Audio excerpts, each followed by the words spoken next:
ng Misamis Occidental, Northern Zamboanga del Norte, Eastern Samar, Biliran, Leyte, Southern Leyte, Bohol, Cebu, Siquijor, Negros Oriental, Negros Occidental,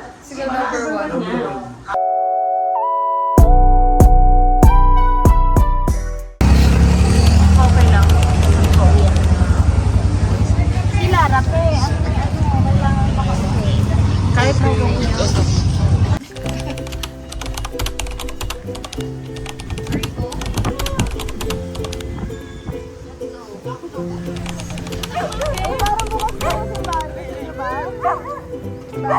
City tour.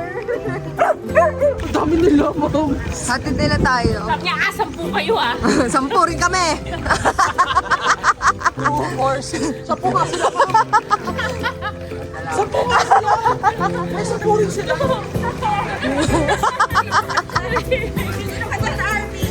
I think the lesson here is that Be careful on what you wish for. because the universe might misinterpret it Correct. You into need, something else. you need to be very, very specific. Bakit? Hindi yan.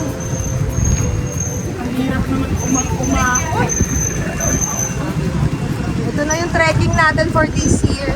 Hindi tayo nakasakay ng boat. We're stranded. So pupunta tayo ngayon sa pag-stay natin for a night. We're gonna walk. 60 pesos yung tricycle daw. 300 for 5 packs. So, nilakad lang namin. That's a very good motivation to this.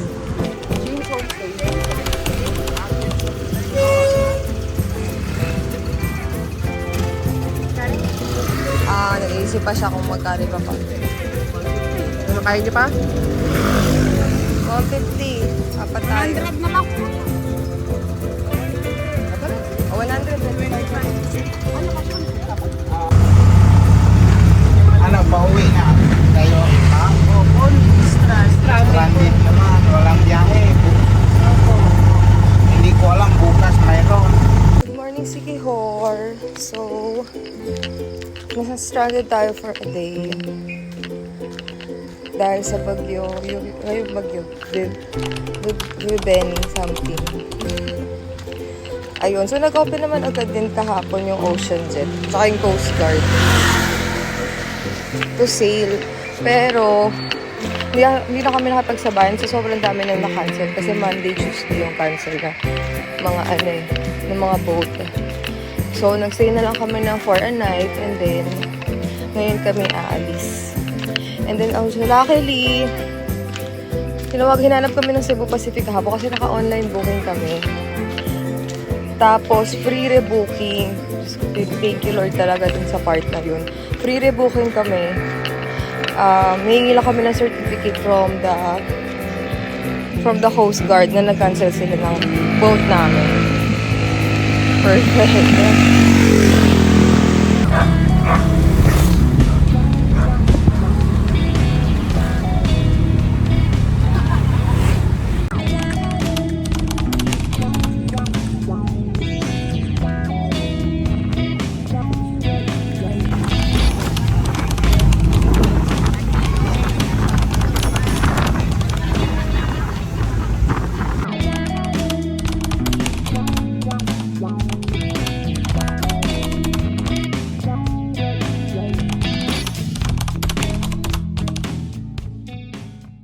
Food crawl, tapos 100 lang budget per person. Ano yun? Tayo yung kukrol.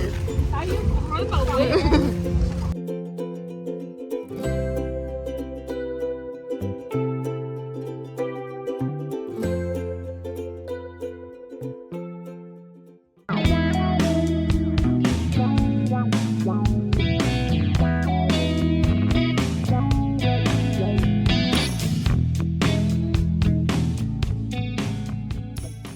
Good evening, Dumaguete! Ready na kayo, Dumaguete! Ready na ba kayo? Because we're here in... Saan tayo? Rizal Boulevard. Lagi ko natatawag na Rojas Boulevard. May ilaw. yan. So, we're just making the most out of our stranded experience. Yes. Kasi yaw-yaw eh. Oh. We're making the most out of our island life. Uy, gusto ko ng yaw-yaw. Kasi mahal lang yaw-yaw eh. Kaya nga, one time, isang ano lang, wala pang flavor. Anyway, nabash pa tuloy yung yaw-yaw. Para magkasalanan namin Hindi natin ikaw. afford. Correct. Ayun. So, hindi na kami maka-afford ng mga mamahalin na food. Dahil naubos na kami. So, ngayon yung nagka-chance since nare-book kami tomorrow pa. Kita muna natin. Lumagis eh. Ayan, dyan tayo pupunta. Morning Dumaguete. Ayan. So, today na yung flight natin. Actually, later pa after yung mga 5 p.m. Pero, ano pa lang, 10:30 pa lang. So, magla-lunch na kami. Check out na kami dito sa staycation namin for today. Tapos, lunch kami sa Sans Rival. And then, airport na to check in.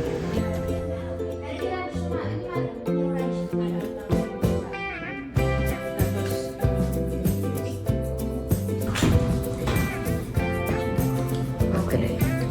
Kumapita ng mga bayari. Pero bigyan tayo ng driver and car. Driver na tourist guide. Ganun sila, di ba? Planning na kami for 2026. Hindi pa kami nakauwi. We're going to eat our lunch here sa Sans Rival Bistro.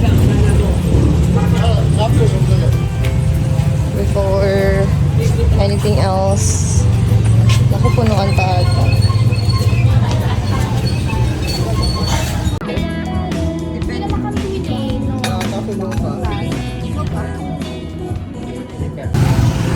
Say hi!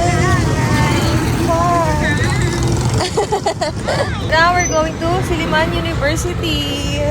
Yeah. Tagpi-tagpi yung city tour natin eh, no? One by one. Oldest American. Ha? I-upload ko na to for real. Oldest school? Hindi, American Convent. Tapos mali yung pinagsasabi ko. Oh, okay lang yan. Correct na lang nila tayo. Okay. We're doing a tagpi-tagpi city tour. Kung hindi ka pa na-stranded, di makakapag-city tour.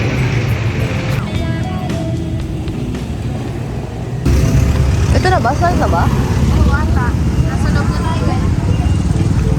Okay, start na pala. We're touring Silliman University. Walang ano sa self. Hindi alam nangyayari. Masarin sila. Ay, totoo? Kaya pala parang may something. Ay, wala talaga tayong self-awareness. Ay, nako. So before we do our tours, we always do a very brief orientation. I'm Seth. You can call me Zen. Yes. And I'm from the Silliman University Corps of Campus Ambassadors. We're a voluntary organization directly under the administration, guided by our principles of meet, travel, and lead. So we do campus tours, reaction events, and of course, we take our guests like you around the campus to share the love that I have for Silliman University. So can I see po a raise of hands ng mga first-timers dito sa Dumaguete? Oh, madami. So, little background naman Dumaguete. Yung term na Dumaguete, it was actually coined from the word dagit or dumagit, which means to swoop or to capture. Because back in the day, our coastal community was constantly raided by Moro pirates. But of course, until now, they say that it does still capture the hearts of the people who visit here. Do you agree po? Yes. Yes. I so agree. Of course. So wonderful. And welcome to Silliman University. Dumaguete is also known as a university town, and one of those, of course, our very own Silliman. So Silliman was founded by the Hibbard couple, Dr. David Sutherland Hibbard and his wife, Laura Crooks Hibbard. And you might be wondering, if it was founded by the Hibbards, why is it called Silliman University and not Hibbard University?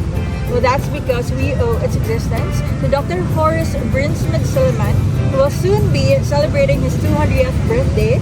Yes, Mom. And he was the man who donated an initial amount of $10,000 to start this industrial school for boys. and got $10,000, but not in cash. It was not in check, but it was in gold bars to start a school for boys here in Manila City.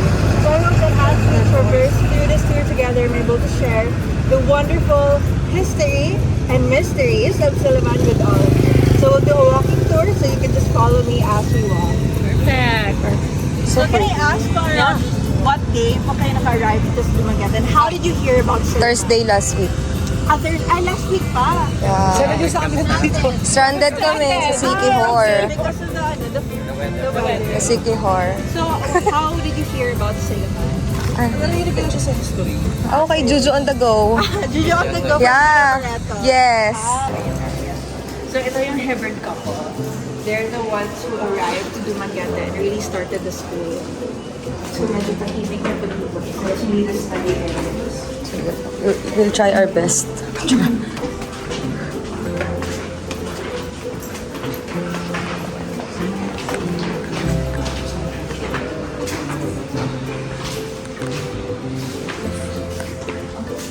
Cute na library.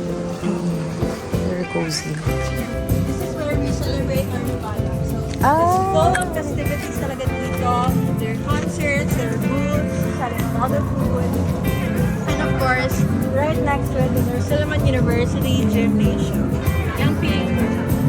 May party kayo ngayon? Parang may event of perfect looking acacia tree doon. Yeah. Yes, they call it the Tree of Life because a lot of students actually like to have their dates there. And that's why parang tinatawag ng Tree of Life kasi daw sometimes may mabubuo na life daw sa ilalim ng tree. Totoo ba? May place na barricade. Napakagaling naman nila. Yung broad daylight. A picture